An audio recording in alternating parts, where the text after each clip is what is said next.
Je vais dire pour toi. Abraham était âgé de 75 ans lorsqu'il quitta Charan. Il prit sa femme Saraï et Lot, le fils de son frère. Il prit alors tous les biens et les serviteurs dont ils étaient devenus propriétaires à Charan, et ils partirent pour se rendre dans le pays de Canaan, où ils arrivèrent. Abraham traversa le pays jusqu'à l'endroit appelé Sichem, jusqu'aux chênes de Morée. Les Cananéens occupaient alors le pays. L'Éternel apparut à Abraham et dit : c'est à ta descendance que je donnerai ce pays. Abraham construisit là un autel en l'honneur de l'Éternel qui lui était apparu. Il partit de là vers la région montagneuse qui se trouve à l'est de Béthel, et il dressa ses tentes. Béthel était à l'ouest et Haï à l'est. Là, il construisit un autel en l'honneur de l'Éternel et fit appel au nom de l'Éternel. Puis Abraham continua par étapes en direction de Naguev. Abraham et Saraï en Égypte. Il y eut une famine dans le pays et Abraham descendit en Égypte pour y séjourner, car la famine pesait lourdement sur le pays. Comme il était sur le point d'entrer en Égypte, il dit à sa femme Saraï : écoute-moi, je sais que tu es une belle femme. Quand les Égyptiens te verront, ils diront : c'est sa femme, et ils me tueront, tandis que toi, ils te laisseront en vie. Présente-toi donc comme ma sœur, afin que je sois bien traité à cause de toi, et que je reste en vie grâce à toi. Lorsque Abraham fut arrivé en Égypte, les Égyptiens virent que la femme était très belle. Les intendants du Pharaon la virent et la vantèrent au Pharaon, cause d'elle, et Abraham reçut, si bien que la femme fut emmenée chez le Pharaon. Il traita bien Abraham à cause d'elle, et Abraham reçut des brebis, des bœufs, des ânes, des serviteurs et des servantes, des ânesses et des chameaux. Cependant l'Éternel frappa le Pharaon et sa famille de grands fléaux à cause de Saraï, la femme d'Abraham. Alors le Pharaon appela Abraham et dit : qu'est-ce que tu m'as fait? Pourquoi m'as-tu pas informé que c'est ta femme? Pourquoi as-tu prétendu que c'était ta sœur? De ce fait, je l'ai prise pour femme. Voici maintenant ta femme. Prends-la et va-t'en. Et le Pharaon donna l'ordre à ses gens de le renvoyer, lui et sa femme, avec tout ce qui lui appartenait. Chapitre 13. Séparation d'Abraham et de Lot.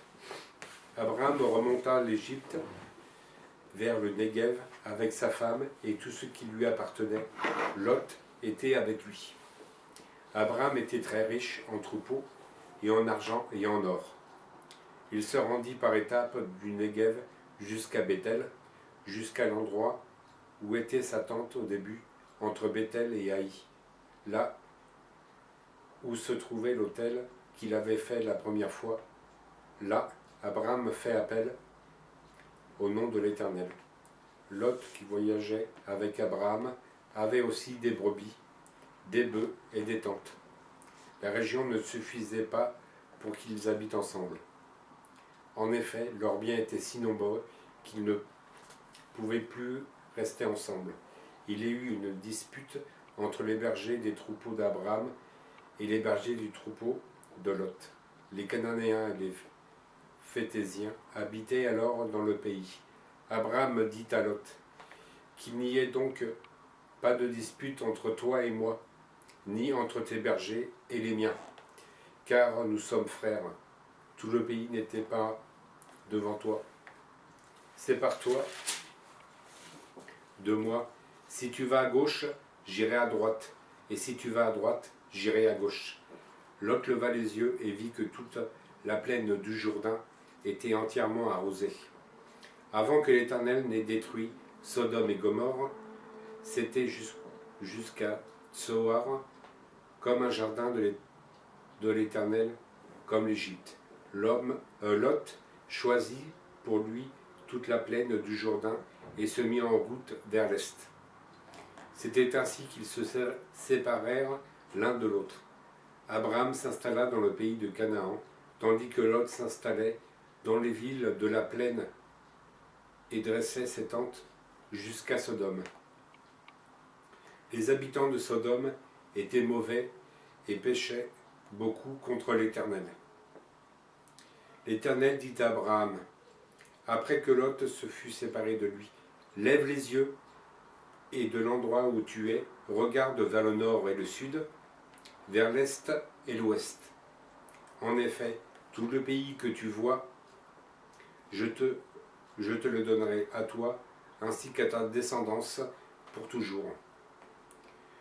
Je rendrai ta descendance pareille à la poussière de la terre, de sorte que, si quelqu'un peut compter la poussière de la terre, ta descendance aussi sera comptée.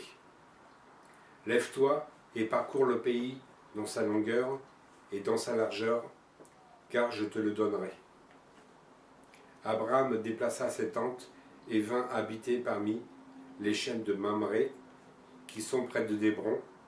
Là, il construisit un autel en l'honneur de l'Éternel.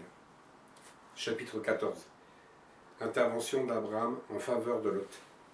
Durant leur règne, Amraphel, roi de Shinir, Arjok, roi d'Élassar, Kédor Laomer, roi d'Élam, et Tidéal, roi de Govijim, firent la guerre à Béra, roi de Sodome, à Birsha, roi de Gomorre, et Shinid, roi d'Adma, à Sheméber, roi de Tseboïm, et au roi de Béla, c'est-à-dire Tsoar.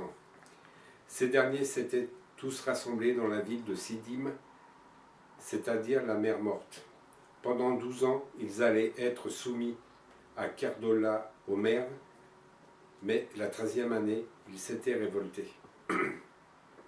Cependant, la 14e année, Kedorlaomer et les rois qui étaient ses alliés se mirent en marche et bâtirent les Réphaïm et Ashtéroth, Karnaïm, les Uzim à Ham, les Émim à Chavé, Karjataïm, et les Oriens dans leur région montagneuse de Séhir jusqu'à chaîne de Paran, qui se trouve près du désert. Puis ils repartirent, vinrent à Amishpat, c'est-à-dire Kadès, et bâtirent les Almalécites sur tout leur territoire, ainsi que les Amoréens installés à Sotamar. Alors les rois de Sodome, de Gomorre, d'Adma, de Tseboïm et de Béla, c'est-à-dire Tsoar, s'avancèrent. Ils se rangèrent en ordre de bataille contre eux dans la vallée de Sidim, contre Kedorlaomer, roi d'Élam, Tidéal, roi de Gojim, Amraphel, roi de Shinir, et Arjok, roi d'Élassar. Ils étaient 4 rois contre 5. La vallée de Sidim était couverte de puits de bitume. Le roi de Sodome et celui de Gomorre prirent la fuite et y tombèrent. Le reste s'enfuit vers la montagne. Les vainqueurs s'emparèrent de toute la richesse de Sodome et de Gomorre et de toutes leurs provisions, puis ils s'en allèrent. Ils s'emparèrent aussi avec ses biens de Lot, le fils du frère d'Abraham, avant de s'en aller. C'est qu'il habitait à Sodome. Un rescapé vint l'annoncer à Abraham l'Hébreu. Celui-ci habitait parmi les chaînes de Mamré, l'Amoréen, un frère d'Eshcol et d'Aner. En effet, ils avaient fait alliance avec lui. Dès qu'Abraham apprit que son neveu avait été fait prisonnier, il arma 318 de ses plus braves serviteurs nés chez lui, et il poursuivit les rois jusqu'à Dan. Il divisa sa troupe pour les attaquer de nuit avec ses serviteurs. Il les battit et les poursuivit jusqu'à Shoba, qui est au bord de Damas. Il ramena toutes les richesses, il ramena même son neveu Lot avec ses biens, ainsi que les femmes et le peuple. Bénédiction d'Abraham par Melchisédek. Lorsqu'Abraham revint avec de sa victoire sur Kédorlaomer et sur les rois qui étaient ses alliés, le roi de Sodome sortit à sa rencontre dans la vallée de Chavé, c'est-à-dire la vallée du roi. Melchisédek, roi de Salem, fit apporter du pain et du vin. Il était prêtre du Dieu Très-Haut. Il bénit Abraham en disant « Qu'Abraham soit béni par le Dieu Très-Haut, le Maître du ciel et de la terre. Béni soit le Dieu du Très-Haut qui a livré tes ennemis entre tes mains. » Abraham lui donna la dîme de tout. Le roi de Sodome dit à Abraham « Donne-moi les personnes et prends pour toi les richesses. » Abraham répondit au roi de Sodome « Je le jure, la main levée vers l'Éternel, le Dieu Très-Haut, le Maître du ciel et de la terre, je ne prendrai rien de tout ce qui t'appartient, pas même un fil ni un cordon de sandales, afin que tu ne puisses pas dire « C'est moi qui enrichis Abraham ». Il n'y aura rien pour moi, sauf ce qu'ont mangé les jeunes gens et la part des gens qui m'ont accompagné, Aner, Eshcol et Mamré. Eux, ils prendront leur part. Alliance de l'Éternel avec Abraham. Chapitre 15. Après ces événements, la parole de l'Éternel fut adressée à Abraham dans une vision. Il dit « Abraham, n'aie pas peur, je suis ton bouclier et ta récompense sera très grande. » Abraham répondit « Seigneur éternel, que me donneras-tu? Je m'en vais sans enfant et l'héritier de mes biens. C'est Eliezer de Damas. » Abraham dit « Tu ne m'as pas donné de descendance, et c'est un serviteur de ma famille qui sera mon héritier. » Alors l'Éternel lui adressa la parole. « Ce n'est pas lui qui sera ton héritier, mais bien celui qui naîtra de toi. » Après l'avoir conduit dehors, il dit « Regarde vers le ciel et compte les étoiles.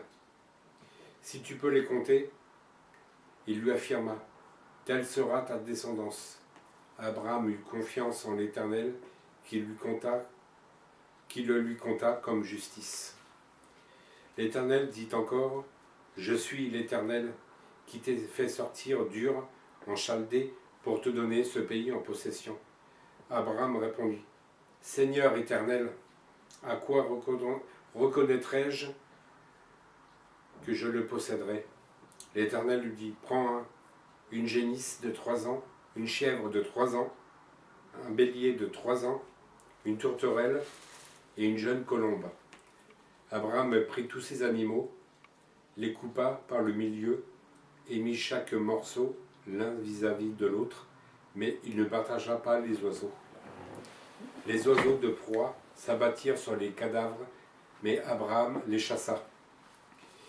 Au coucher du soleil, un profond sommeil tomba sur Abraham, et voici qu'il fut assailli par la terreur et une grande obscurité. L'Éternel dit à Abraham, « Sache que tes descendants seront étrangers dans un pays qui ne seront pas à eux. On les réduira en esclavage et on les opprimera pendant 400 ans.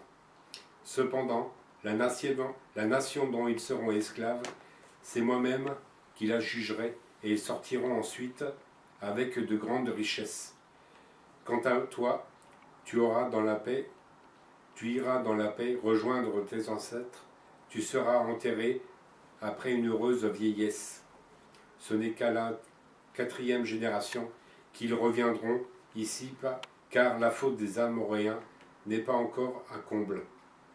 Quand le soleil fut couché, il y eut une obscurité profonde et un four fumant, et des flammes passèrent entre les animaux partagés.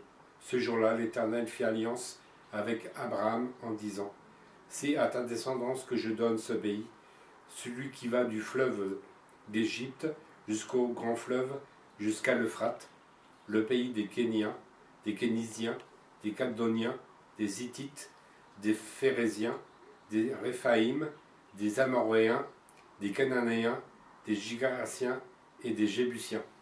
Que Dieu vous bénisse. À la prochaine.